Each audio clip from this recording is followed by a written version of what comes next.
السلام علیکم۔ مستند مفتیان کرام سے دینی مسائل کا حل جاننے کے لیے ان کے پورا اثر بیانات سننے کے لیے سبسکرائب کیجیے MTM حمزہ آفیشیل چینل کو اور بیل آئیکن کو دبائیے تاکہ ہمارے نئے آنے والی ویڈیوز کے نوٹیفیکیشنز آپ کو ملتے رہیں۔ لائک اور شیئر کرنا مت بھولیے۔ دین کا پیغام کو پھیلانے میں ہماری مدد کیجیے۔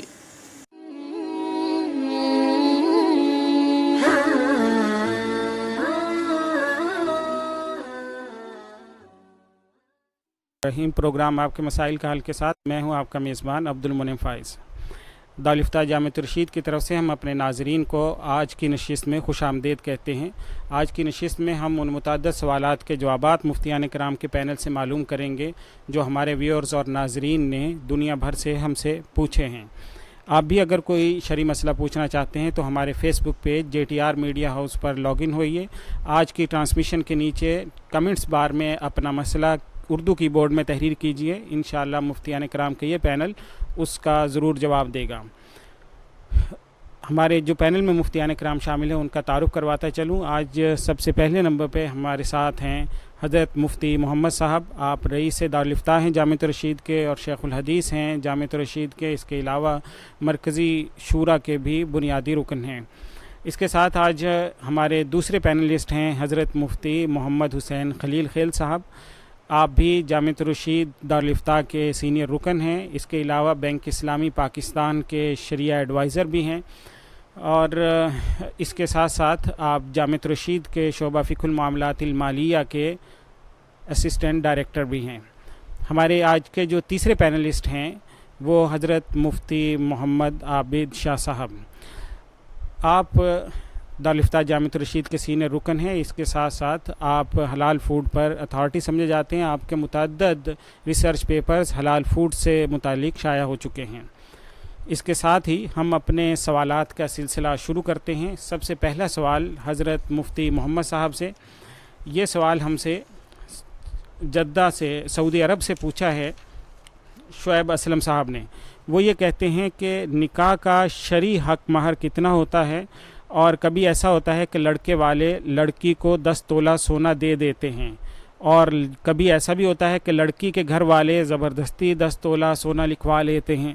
تو کیا اس میں اسلام کی طرف سے، شریعت کی طرف سے کیا ہدایات ہیں حق مہر سے متعلق؟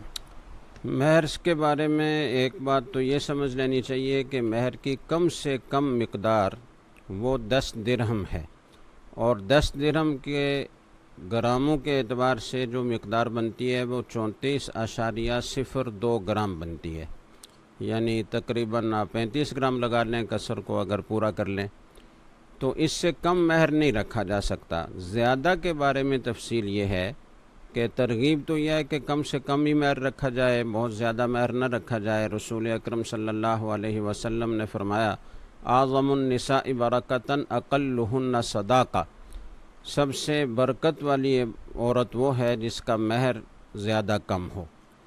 بعض اوقات ہمارے معاشرے میں بہت زیادہ مقدار رکھی جاتی ہے مہر کی، اور وہ مقدار ادا نہیں ہوتی، شوہر اپنی بیوی سے معاف کروا لیتا ہے، تو بعض اوقات تو وہ خوش دلی سے معاف کر دیتی ہے، اس میں تو کوئی حرج نہیں ہے، لیکن بسا اوقات ایسا ہوتا ہے کہ وہ خوش دلی سے معاف نہیں کرتی بلکہ معاشرے کے ایک دباؤ سے اور مروت میں معاف کرتی ہے، بدل ناخواستہ معاف کرتی ہے، جس معافی کا شرعاً کوئی اعتبار نہیں ہے۔ اس لیے دونوں بیوی کے خاندان کو اور شوہر کے خاندان کو دیکھ کر ان کے مناسب حال مہر رکھنا چاہیے جو ادا ہو سکے۔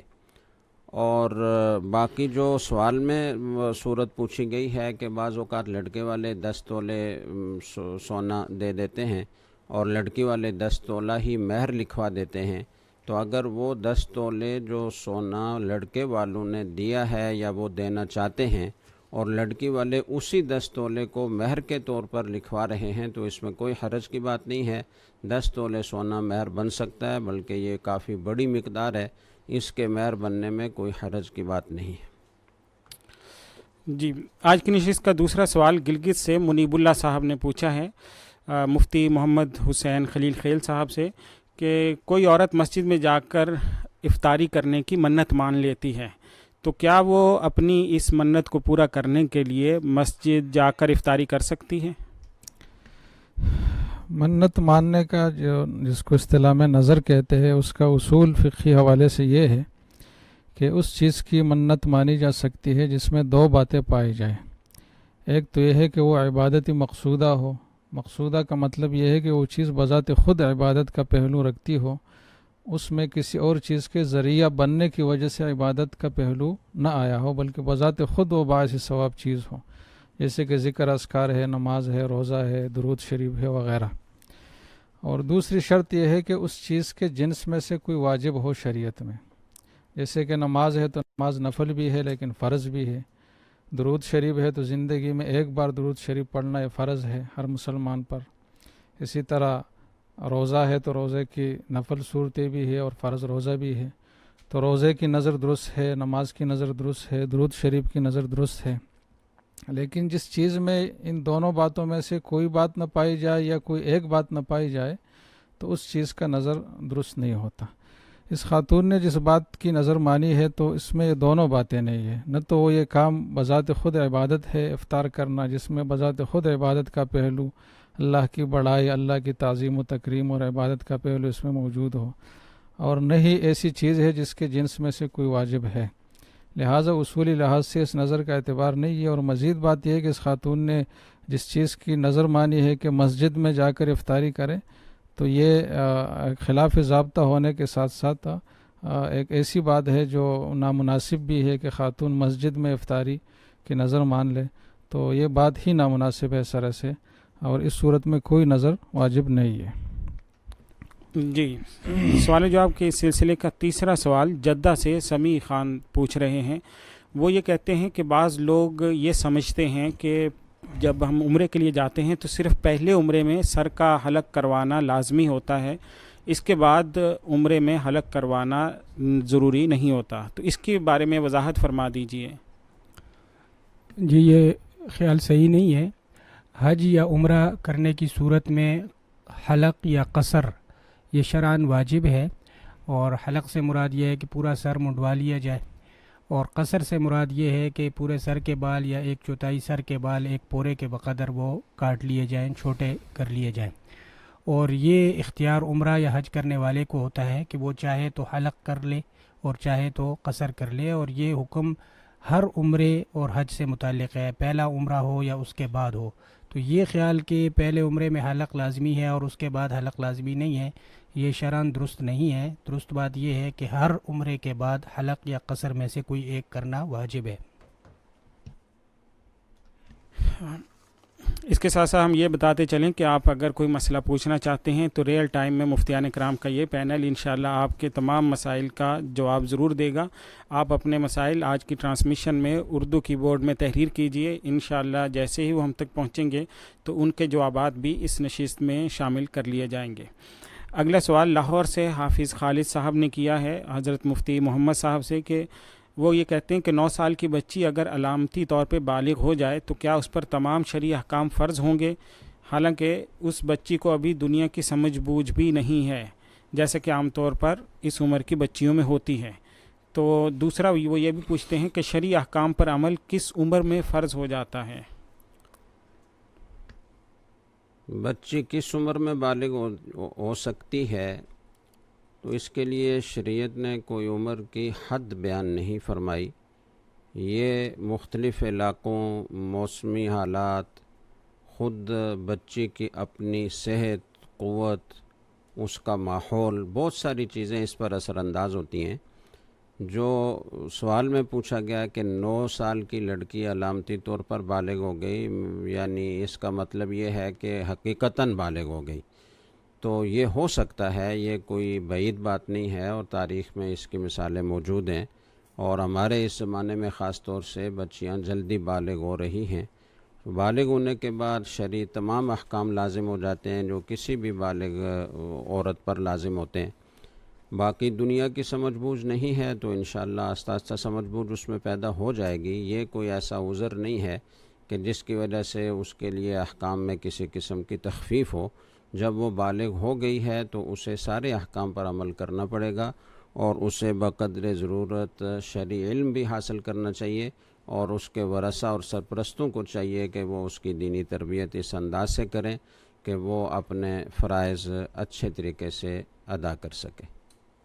جی، اگلا سوال ڈیرہ بگٹی سے محمد خلیل صاحب نے پوچھا ہے۔ وہ یہ کہتے ہیں کہ بعض اوقات پیشاب کے بعد بغیر شہوت کے گاڑھا مادہ نکلتا ہے، اس کا حکم کیا ہے؟ کیا اس سے بھی غسل واجب ہوتا ہے؟ نہیں جی، اس سے غسل واجب نہیں ہوتا، اور اس کو اصطلاح میں ودی کہا جاتا ہے۔ تو مزی سے بھی غسل واجب نہیں ہوتا اور ودی سے بھی نہیں ہوتا۔ غسل صرف منی نکلنے سے ہوتا ہے کہ جوش اور جذبے کے ساتھ اور باقاعدہ شہوت کے ساتھ منی نکلے، جس کے بعد دل ٹھنڈا ہو اور جو جوش اور جذبہ ہے وہ ختم ہو، تو اس کیفیت کے بعد غسل واجب ہوتی ہے۔ باقی جو چیزیں ہیں اس پہ غسل واجب نہیں ہوتی۔ اگر کسی شخص کو یہ بیماری ہے کہ جریانی منی کے، اس کی منی ایسے ہی نکلتی ہے بغیر شہوت کے، تو اس سے بھی کوئی غسل واجب ہونے کی بات نہیں ہے۔ یہ ایک لائیو سوال حافظ سلیمان صاحب پوچھتے ہیں کہ عورت حیض کے ایام میں ہے اور اس نے اچھے طریقے سے کپڑا اور پیڈ رکھا ہوا ہے اور کپڑوں پر کوئی بھی نجاست نہیں ہے۔ اب سوال یہ ہے کہ عورت تو ناپاک ہے، لیکن کیا اس کے کپڑے پاک ہے یا نہیں؟ اگر پاک ہے تو کیا جب عورت پاک ہو تو کیا وہ غسل کر کے یہی کپڑے پہن کر نماز پڑھ سکتی ہے کہ نہیں؟ تو حیض کی وجہ سے جو غسل کا وجوب ہے وہ حائضہ عورت پر ہے، جس کا اس کے ذات سے تعلق ہے، اس کے کپڑوں سے حیض کے غسل کا کوئی تعلق نہیں ہے۔ تو اگر اس کے کپڑے صاف ہے، اس پر کوئی نجاست نہیں لگی، تو ان کپڑوں کو بدلنا کوئی لازم نہیں ہے، اسی میں نماز پڑھ سکتی ہے، اس میں کوئی شک و شبے کی بات نہیں ہے۔ جی، اگلا سوال خیبر ایجنسی سے زبیر آفریدی صاحب نے پوچھا ہے مفتی عابد شاہ صاحب سے۔ وہ یہ پوچھ رہے ہیں کہ روزے کی حالت میں آنکھوں میں سرما اگر لگا لیا جائے تو اس سے روزے پر تو کوئی فرق نہیں پڑتا؟ جی نہیں، روزے کی حالت میں سرما لگانا جائز ہے اور اس سے روزے میں کوئی فرق نہیں پڑتا ہے۔ اگلا سوال حضرت مفتی محمد صاحب سے منڈی بہاؤالدین سے عبید الرحمن صاحب نے پوچھا ہے۔ وہ یہ کہتے ہیں کہ اعتکاف میں فرض نماز کے وضو کے علاوہ دیگر کسی وضو کے لیے بھی نکل سکتے ہیں؟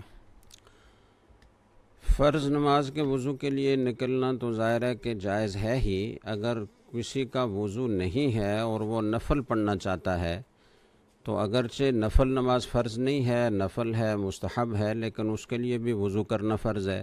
کوئی آدمی قرآن پاک پڑھنا چاہتا ہے تو قرآن پاک کو بھی بغیر وضو کے چھونا جائز نہیں ہے، تو اس لیے وہ تلاوت کرنے کے لیے وضو کرنا چاہتا ہو یا نفل نماز پڑھنے کے لیے وضو کرنا چاہتا ہو، اس کے لیے وضو کی خاطر مسجد سے باہر نکلنا جائز ہے۔ البتہ کسی کا وضو اگر پہلے سے موجود ہے اور وہ نفل پڑھنا چاہتا ہے تازہ وضو کر کے، یا وہ تلاوت کرنا چاہتا ہے تازہ وضو کر کے، یا اگلی نماز کا وقت آ گیا اور اس کا وضو پہلے سے ہے اور وہ تازہ وضو کرنا چاہتا ہے، تو اس میں احتیاط کرنی چاہیے، اس لیے کہ یہ نہ کوئی شرعی حاجت ہے اور نہ وہ اس کے لیے وضو کرنا فرض ہے۔ اس لیے صرف اس خاطر کہ وضو تازہ کر لوں مسجد سے نکلنا معتکف کے لیے جائز نہیں ہے۔ لائیو سوال ہے، حماد اللہ صاحب یہ پوچھ رہے ہیں کہ ایک آدمی جو صحت مند ہے، کوئی بیماری بھی اس کو لاحق نہیں، روزے کی حالت میں طاقت کا انجیکشن لگواتا ہے اور مقصد یہ ہے کہ روزے کی حالت میں بھوک پیاس کا احساس نہ ہو، کیا اس سے روزے کی صحت پر کوئی اثر پڑے گا؟ تو اس سے اگرچہ روزے کی صحت پر تو اثر نہیں پڑے گا، لیکن ایک آدمی صحت مند ہے اور اسے کسی طرح کا کہ کوئی بیماری لاحق نہیں ہے، کوئی عذر لاحق نہیں ہے، اسے محض اس خاطر کہ بھوک پیاس کا احساس نہ ہو انجیکشن لگوانا مکروہ ہے۔ اس سے بچنا چاہیے اور روزہ رکھنا چاہیے۔ بھوک پیاس کا احساس ہی تو روزے کا اصل مقصد ہے۔ روزہ رکھا اس لیے جاتا ہے تاکہ بھوک پیاس کا احساس ہو، اور جو ہمارے معاشرے میں مساکین ہیں، فقراء ہیں، ان کا درد دل کے اندر پیدا ہو اور اندازہ ہو کہ وہ لوگ کس مشکل سے دوچار ہوتے ہوں گے۔ تو یہ احساس پیدا کرنے کے لیے تو روزہ فرض کیا گیا ہے۔ دوسرے بھی مقاصد ہیں روزے کی فرضیت کے، لیکن ایک مقصد یہ بھی ہے۔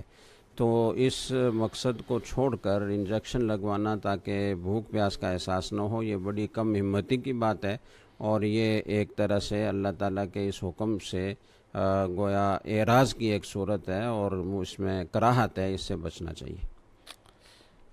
جی، آج اگلا سوال حضرت مفتی حسین صاحب سے بنیر سے عبداللہ صاحب نے پوچھا ہے۔ وہ یہ کہتے ہیں کہ اگر کوئی شخص کسی گاہک کو سونا قرض پر دے دے اور پھر وہ قرضہ قسط وار وصول کرے تو کیا ایسا کرنا جائز ہے؟ اس کی وضاحت فرما دیجیے۔ جی یہ دونوں الگ الگ باتیں، ایک تو سونے کا سونے کے بدلے تبادلہ ہے، خرید و فروخت ہے، تو اس کا حکم الگ ہے، اور وہ یہ ہے کہ دونوں طرف سونا وزن میں برابر ہونا ضروری ہے، اگرچہ کوالٹی میں فرق ہو لیکن وزن میں برابری کم از کم ضروری ہے۔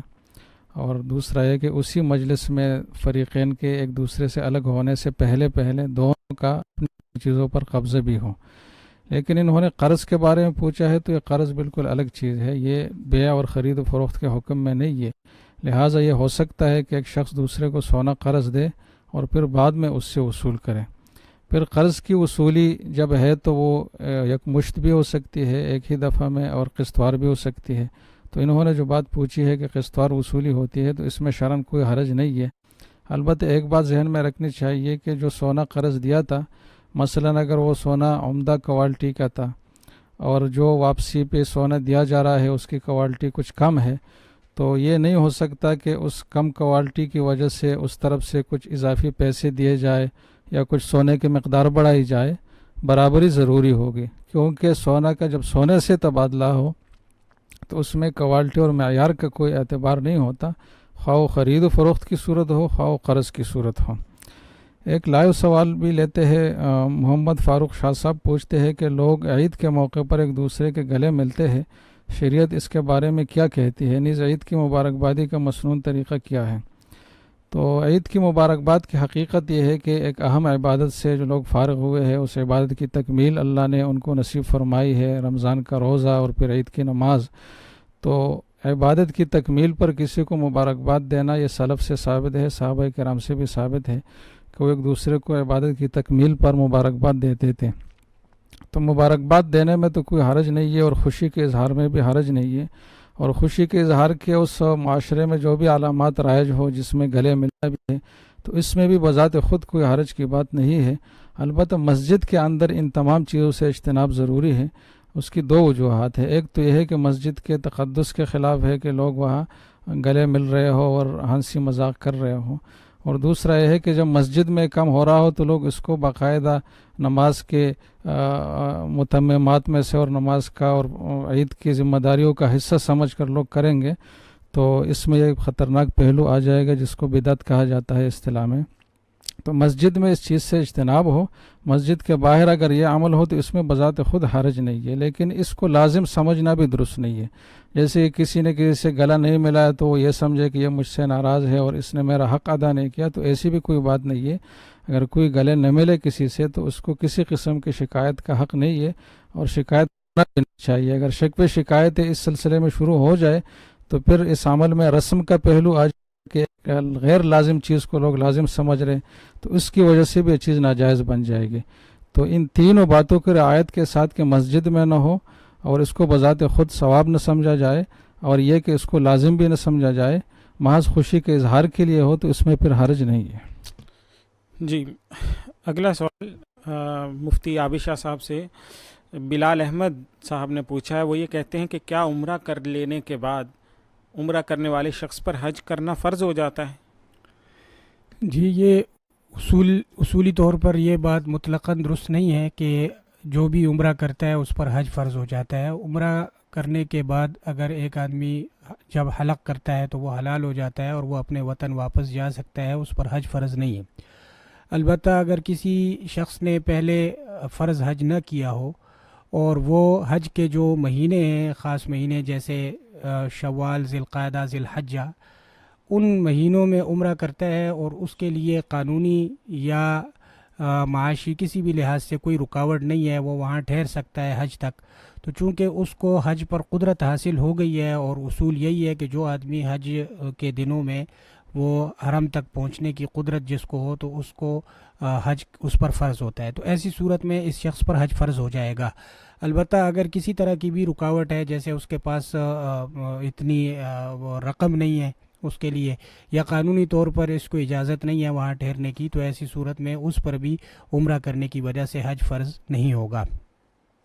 یہ ایک لائیو سوال ہے، داود گچکی صاحب کا سوال ہے کہ ڈرائیور لوگ جو ہر وقت مسافر ہوتے ہیں تو کیا ڈرائیور سفر کے دوران روزہ کھا سکتے ہیں اور بعد میں قضا کر سکتے ہیں؟ تو اس حوالے سے اصول تو یہی ہے کہ ایک آدمی اگر مسافر ہے اور اس کا سفر شرعی ہے، یعنی تقریباً 78 کلومیٹر کا سفر ہے اور وہ آبادی کی حدود سے نکل چکا ہے، تو وہ مسافر ہے. اس حالت میں اگر روزہ شروع ہوتا ہے تو وہ روزہ چھوڑ سکتا ہے، یعنی وہ یہ نیت کر سکتا ہے کہ میں روزہ نہیں رکھتا ہوں. تو رخصت تو اس کو بھی ہے. البتہ اس حوالے سے جو شریعت کا بہتر حکم ہے جو قرآن پاک میں بھی ہے وہ یہ ہے کہ ان تصوموا خیر لکم، کہ اگر ایک آدمی کو سفر میں کوئی خاص مشقت نہیں ہے اور وہ اس میں روزہ رکھ لیتا ہے تو یہ بہتر بات ہے. لیکن اگر وہ ایسا نہیں کرتا اور اس میں روزہ وہ سفر میں چھوڑ دیتا ہے اور بعد میں قضا کرتا ہے تو اس کی بھی گنجائش ہے، شرعاً اس میں کوئی حرج نہیں ہے. جی، اگلا سوال حضرت مفتی محمد صاحب سے یہ عبدالہادی صاحب نے پوچھا ہے. وہ یہ کہتے ہیں کہ تلاوت قرآن مجید افضل ہے یا سنت غیر مؤکدہ؟ اسی طرح اگر ہم بیت اللہ میں ہوں تو کیا نفلی طواف کرنا زیادہ بہتر ہے یا نماز تراویح میں شامل ہو جانا؟ یہ سوال جو ہے کہ قرآن مجید کی تلاوت زیادہ افضل ہے یا سنت غیر مؤکدہ، تو دونوں کی اپنی اپنی جگہ فضیلت ہے اور دونوں کی اپنی جگہ اہمیت ہے. سنن غیر مؤکدہ کا اہتمام کرنا چاہیے. ہمارے عام طور پر ہمارے معاشرے میں اچھے خاصے دیندار طبقات بھی سنن غیر مؤکدہ کو عام طور پر ادا نہیں کرتے. تو نماز کی تو بہت اہمیت ہے اور سنن غیر مؤکدہ یا نوافل جو نمازیں ہیں جن کے فضائل وارد ہوئے ہیں ان کا بھی اہتمام کرنا چاہیے. فرائض میں جو کمی کوتاہی رہ جاتی ہے وہ ان نوافل سے پوری ہوتی ہے. تو سنن غیر مؤکدہ کا بھی اہتمام کرنا چاہیے اور تلاوت بھی کرنی چاہیے. تلاوت کی اپنی جگہ اہمیت ہے. اسی طریقے سے جب آپ بیت اللہ میں ہوں تو تراویح پڑھیں اور نفلی طواف دوسرے کسی وقت میں کریں. تراویح بھی سنت مؤکدہ ہے، تو اس کو چھوڑ کر نفل طواف میں لگے رہنا یہ درست نہیں ہے. نفل طواف دوسرے وقت میں کیجیے اور تراویح کے وقت میں تراویح پڑھیے. لائیو سوال ہے، نیک محمد صاحب پوچھ رہے ہیں، نیک ولی خان صاحب، کہ امام تراویح پڑھا رہا ہو اور ایک شخص نے نیت سنت کی بجائے نفل کی نیت سے اقتدا کی تو نفل کی نیت سے سنت تراویح ادا ہوگی یا نہیں؟ تو یہ نفل ہی ہے، صرف اس کی تاکید زیادہ ہے. فرائض کے علاوہ اور واجب وتر کے علاوہ جتنی بھی نمازیں ہیں وہ نوافل ہی کی اقسام ہے. کسی کی تاکید زیادہ ہے، کسی کی کم ہے. تو اس لیے نفل کی نیت سے کوئی اگر تراویح میں شریک ہو گیا تو اس کی تراویح ادا ہو گئی، اس میں اندیشہ نہ کیا جائے. جی، اگلا سوال مفتی محمد حسین صاحب سے. یہ کراچی سے محمد حسن صاحب پوچھ رہے ہیں کہ اگر کوئی ایسی خاتون ہے جس کے ایام شروع ہو گئے ہیں اور اس کی وجہ سے اس کا ظاہر ہے روزہ ختم ہو گیا، تو کیا دن کے وقت میں ایام شروع ہونے کی وجہ سے باقی دن وہ کھا پی سکتی ہے یا نہیں؟ اصول یہ ہے کہ دن کے آخر میں اگر کوئی اس کیفیت میں آ جائے کہ اگر وہ دن کے اول میں اسی کیفیت پر ہوتا تو اس پر روزہ فرض ہوتا، تو اس کے لیے پھر لازم ہے کہ وہ آخر تک روزہ داروں کی طرح رہے اور کوئی مطلب چیزیں نہ کھائے. جیسے کہ ایک خاتون ہے اور وہ ابتدا میں حیض سے ہے دن کے شروع میں مثلا، لیکن بعد میں پاک ہو گئی، تو نہیں بلکہ اس کی الٹا صورت کے بعد میں جو ہے نا وہ حیض لاحق ہوا، تو ابتدا میں جو ہے وہ اس کیفیت سے ہے کہ وہ روزہ اس پر فرض تھا، تو باقی دن تو اس کو ویسے ہی گزارنا ہوگا روزہ داروں کی طرح. لیکن انہوں نے جو بات پوچھی ہے کہ ابتدا میں یعنی ابتدائی دن سے ہی حیض شروع تھا اور روزہ شروع ہی نہیں کیا اس نے اور درمیان میں حیض رک گیا، تو اس صورت میں اس پر لازم نہیں ہے کہ آخر تک روزہ داروں کی طرح رہے. کھا پی سکتی ہے، البتہ احتیاط یہ ہے کہ لوگوں کے سامنے نہ کھائے بلکہ خفیہ طور پر کھا پی سکتی ہے. ایک لائیو سوال بھی لیتے. حافظ سلیمان صاحب پوچھتے ہیں کہ مفتی صاحب بجلی چوری کے بارے میں ان سے سوال کیا گیا تھا، انہوں نے کہا کہ یہ جائز ہے اور کراچی میں تو سب لوگ کرتے ہیں. بہت تفصیلی سوال ہے. تو یہ بات غلط ہے مفتی صاحب کی. بجلی چوری کرنا ایک قومی دولت کا ناجائز اور خلاف ضابطہ اور غلط استعمال ہے جو ایک فرد سے چوری کرنے سے بڑھ کر جرم ہے. تو ایک فرد سے چوری کی تو معافی کی بھی صورتیں ہوتی ہے، لیکن یہ قومی دولت کے ضیاع کی جو صورتیں ہیں بہت سنگین ہے. اور آخرت میں اس کا عذاب بھی بہت شدید ہے. تو اس وجہ سے کوئی چیز جائز نہیں ہو سکتی کہ عام ہو گئی. اس طرح تو شراب بھی اور سود بھی اور بہت ساری چیزیں عام ہیں، لیکن یہ کوئی دلیل تو نہیں ہے. تو اس مفتی صاحب کا یہ عمل بھی غلط ہے اور یہ استدلال بھی ان کا غلط ہے. جی، اگلا سوال مفتی عابد شاہ صاحب سے جہلم سے عبد القدوس صاحب نے پوچھا ہے. وہ یہ کہتے ہیں کہ امام صاحب نے دونوں طرف سلام پھیر کر سجدہ سہو کیا. کچھ مقتدیوں نے اس میں امام صاحب کا ساتھ دیا، کچھ نے نہیں دیا، تو کیا سب کی نماز ادا ہو گئی یا نہیں؟ ایسی صورت میں جن مقتدیوں نے امام صاحب کا ساتھ دیا ان کے نماز ہونے میں تو کوئی شبہ نہیں ہے. البتہ جن مقتدیوں نے امام کا ساتھ نہیں دیا تو ان لوگوں نے اگر کوئی ایسا کام کر لیا ہو اس دوران جو نماز کے منافی ہو، جیسے بات کر لی ہو یا اٹھ کے نکل گئے ہوں مسجد سے، تو ایسی صورت میں ان کی نماز ظاہر ہے کہ نہیں ہوئی. البتہ اگر انہوں نے کوئی منافی صلاۃ کوئی کام نہیں کیا اور پھر امام کی اقتداء کر لی ہے، یعنی کہ وہ جو سلام ان سے رہ گیا تھا، جو سجدہ ان سے رہ گیا تھا، وہ انہوں نے کر کے نماز پوری کر لی ہے، تو ایسی صورت میں ان کی نماز بھی ہو گئی ہے. یہ ایک لائیو سوال ہے. عمر عباسی صاحب پوچھتے ہیں کہ سید عباسی خاندانوں کے جو فقراء ہوتے ہیں کیا ان کو زکوٰۃ دینا کیسا ہے؟ تو اس حوالے سے پہلے بھی جواب دیا جا چکا ہے کہ سید جو مشہور ہوں ان کو زکوٰۃ دینا جائز نہیں ہے. اس حوالے سے جو ایک روایت ہے وہ روایت کمزور ہے، ضعیف ہے، اور جمہور حضرات کا فتویٰ یہی ہے کہ سید حضرات کو زکوٰۃ دینا جائز نہیں ہے. جی، اگلا سوال حضرت مفتی محمد صاحب سے باجوڑ سے لال بہادر صاحب نے پوچھا ہے. وہ یہ کہتے ہیں کہ کوئی شخص اگر مصلی کے اوپر کپڑے استری کرتا ہے تو ایسا کرنا درست ہے؟ مصلی یعنی جائے نماز پر استری کرنا کوئی قباحت کی بات نہیں ہے، چونکہ پاک صاف کپڑے ہی استری کیے جاتے ہیں. تو اگر مصلی پر کوئی رکھ کر استری کر لیتا ہے تو اس میں کوئی حرج کی بات نہیں ہے. لائیو سوال یہ ہے کہ مسجد کے قریب ناچ گانا کرنا کیسا ہے، اور خاص کر نماز کے وقت میں ایسا کرنا کیسا ہے؟ عمار احمد صاحب ضلع اٹک حضروں سے پوچھ رہے ہیں. تو ناچ گانا تو ویسے ہی ناجائز ہے، اس سے تو ہر وقت ہی بچنا چاہیے، اور خاص طور سے مسجد کے قریب رہتے ہوئے، اور خاص طور سے پھر نماز کے وقت میں یہ بڑی جرأت اور بے باکی کی بات ہے، اور اللہ کے عذاب کو دعوت دینے والی بات ہے. جب نماز کا وقت ہو تو اپنی ساری سرگرمیاں چھوڑ کر مسجد میں نماز ادا کرنے کے لیے جانا لازم ہے.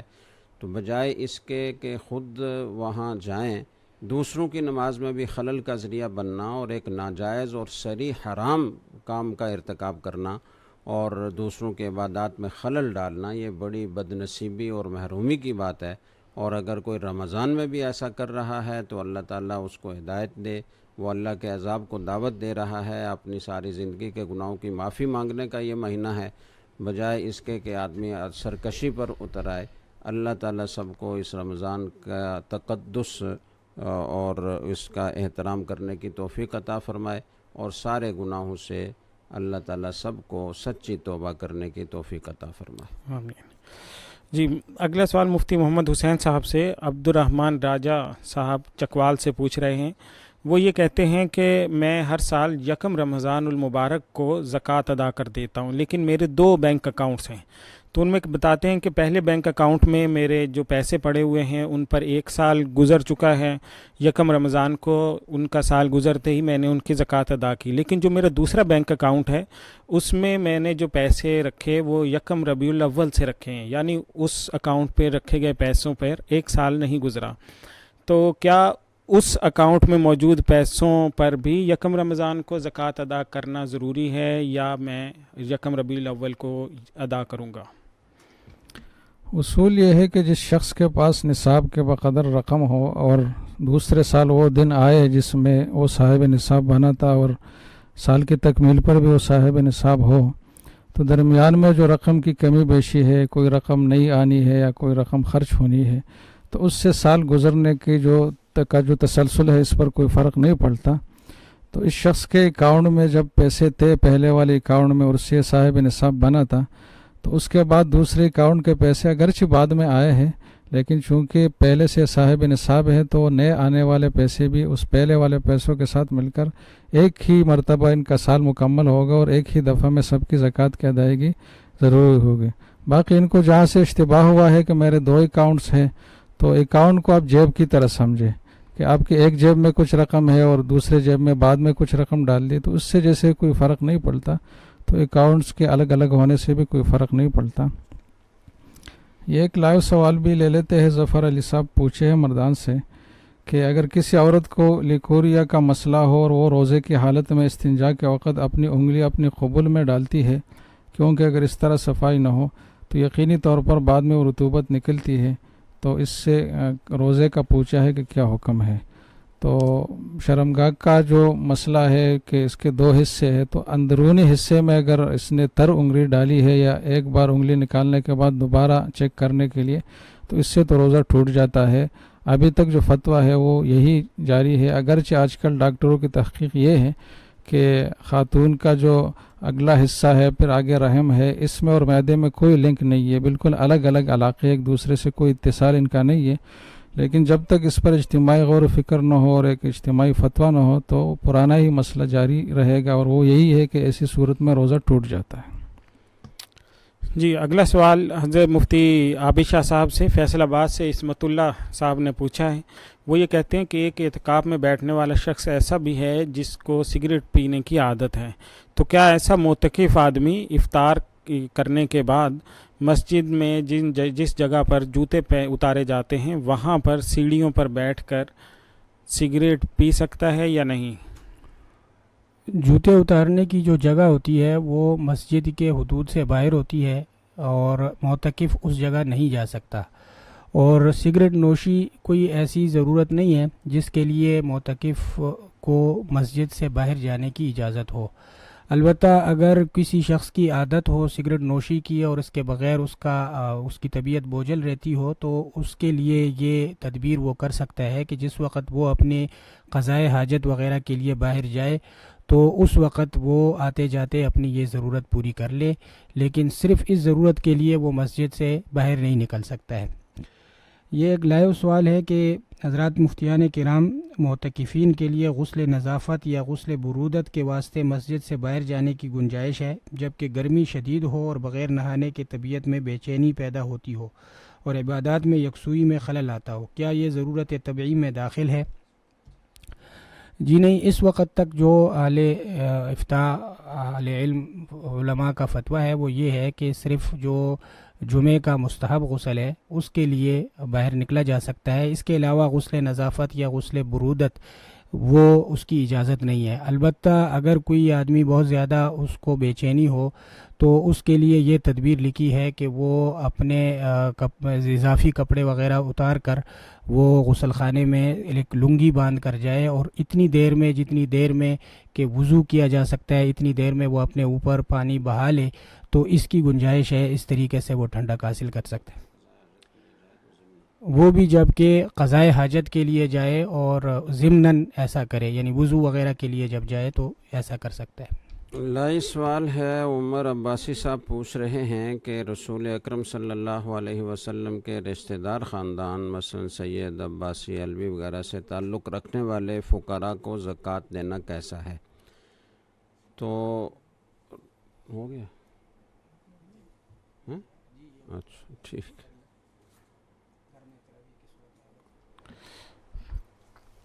جی، اگلا لائیو سوال لیتے ہیں۔ یہ بشرا احمد نے پوچھا ہے یہ سوال، وہ یہ پوچھ رہی ہیں کہ کیا بیت اللہ میں عورتیں جماعت کے ساتھ نماز پڑھ سکتی ہیں؟ بیت اللہ میں اگر عورتیں جماعت کے ساتھ نماز پڑھنا چاہیں تو یہ پڑھ سکتی ہیں یا نہیں؟ پہلے بھی اس پر گفتگو ہو چکی ہے۔ خواتین کے لیے سب سے افضل نماز وہ ہے جو ان کے اپنی قیام گاہ میں سب سے تاریک جگہ میں ہو، تاریک کمرے میں ہو۔ ان کو انشاءاللہ حرم میں اور مسجد حرام میں نماز پڑھنے جیسا ثواب مل جائے گا جو مردوں کو مسجد میں پڑھنے سے ملتا ہے، انہیں وہ ثواب اپنے گھر کے تاریک کمرے میں پڑھنے سے مل جائے گا۔ تو اس لیے ان کو اس کی کوشش نہیں کرنی چاہیے کہ ہم حرم میں جا کر جماعت میں شریک ہوں، لیکن اگر خواتین طواف کے لیے گئی ہوئی تھیں اور اسی دوران نماز کا وقت ہو گیا، تو جو حرمین میں مسجد حرام میں اور مسجد نبی میں خواتین کے لیے جگہ مختص کی گئی ہیں، ان مختص جگہوں ہی میں ان کو جا کر بیٹھنا چاہیے، اور نماز کا وقت ہو جائے تو اس دوران اگر نماز پڑھنا چاہیں تو وہ ائمہ کے ساتھ نماز امام کی اقتداء میں پڑھ سکتی ہیں، اس میں کوئی حرج کی بات نہیں۔ جی، اگلا لائیو سوال لیتے ہیں۔ یہ داؤد گچکی صاحب نے پوچھا ہے بلوچستان پنجگور سے۔ وہ یہ کہتے ہیں کہ ہمارے ہاں تاجروں کے کاروبار اس طرح سے ہوتے ہیں کہ وہ ایک چیز اگر کوئی نقد میں پیسے ادا کر رہا ہو تو اسے سستی دے دیتے ہیں، لیکن اگر کوئی شخص ادھار میں خریدنا چاہتا ہے تو اس کو وہ چیز مہنگی زیادہ پیسوں میں دیتے ہیں۔ تو کیا اس طرح نقد اور ادھار کا فرق رکھنا یہ سود کے زمرے میں آتا ہے کہ نہیں؟ اس پر چاروں مذاہب جو فقہی مذاہب ہے ان کا اتفاق ہے کہ اس طرح کرنا جائز ہے کہ ایک چیز کی نقد کی قیمت کم رکھی جائے اور ادھار کی قیمت زیادہ رکھی جائے، اور اس کی وجہ اور معقولیت اس طریقے سے ہے کہ جو چیز آپ بیچ رہے ہیں تو جیسے کہ مختلف صفات اور سہولیات کی وجہ سے اور مختلف اضافی چیزوں کی وجہ سے کسی چیز کی قیمت کم و بیش ہو سکتی ہے۔ اگر آپ ایک چیز خریدتے کہ ایسی دکان سے جو صاف ستھری ہے، جس میں اے سی لگی ہوئی ہے، اور ساتھ یہ ہے کہ خدام ہے جو آپ کو چیزیں لا کر دیتے ہیں اور بہت ساری سہولتوں کے ساتھ آپ وہیں سے سودا کرتے ہیں، تو وہاں کے ریٹ کچھ مہنگے ہوں گے۔ لیکن جہاں آپ ایسی دکان سے جاتے ہیں جہاں ایسی کوئی سہولت نہ ہو تو ریٹ کچھ کم ہوگا۔ تو ان جیسی اضافی سہولتوں کی وجہ سے ریٹ میں اضافہ جیسے کہ ہو سکتا ہے، تو ادھار دینا، خریدار کو ادھار کی سہولت دینا، یہ بھی ایک سہولت ہے، تو اس کی وجہ سے بھی اس چیز کی قیمت بڑھ سکتی ہے۔ لیکن یہ بات ذہن میں رکھنی چاہیے کہ اس صورت میں جتنی بھی قیمت ہوگی وہ ٹوٹل جو اماؤنٹ ہے وہ اس چیز کے بدلے میں شمار ہوگی جو خریدی اور بیچی گئی ہے۔ الگ سے مدت اور اجل اور جو مہلت ہے اور جو ادھار ہے اس کے بدلے میں الگ سے پیسے شمار نہیں ہوں گے، بلکہ اس چیز کے بدلے میں ساری رقم شمار ہوگی۔ لہٰذا کل وہ آدمی اگر ادھار کی مدت سے پہلے رقم دیتا ہے تو اس کو یہ حق نہیں ہے کہ وہ مطالبہ کرے کہ مجھ سے اب کم پیسے لیں، اور اگر ادھار کی مدت بڑھ جاتی ہے، مثلا وقت پر وہ ادائیگی نہیں کرتا، تو بیچنے والے کو یہ حق نہیں ہے کہ اس سے اضافی کا مطالبہ کرے، کیونکہ یہ ادھار کے بدلے میں تھی نہیں یہ رقم۔ تو ادھار کے بدلے میں ہونا الگ چیز ہے اور ادھار کی وجہ سے ہونا الگ چیز ہے۔ تو یہاں رقم ادھار کی وجہ سے بڑھائی گئی ہے، جس میں شرعاً کوئی حرج نہیں ہے۔ جی، سوال و جواب کی اس نشست کا وقت ختم ہوا چاہتا ہے، لیکن اختتام سے پہلے ہم یہ بتاتے چلیں کہ آج کی نشست میں جن سوالات کے جوابات دیے جا چکے ہیں، تو متعدد ناظرین وہ سوالات بار بار پوچھ رہے ہیں جن کے جوابات آج کی نشست میں یا پہلے کی نشستوں میں آ چکے ہیں۔ تو ایسے ناظرین سے ہماری گزارش ہے کہ وہ ہماری گزشتہ یا آج کی ٹرانسمیشن میں انشاءاللہ ان کے تمام سوالات کے جوابات ان میں موجود ہوں گے۔ اس کے ساتھ ہی ہم اجازت چاہیں گے۔ وآخر دعوانا ان الحمدللہ رب العالمین۔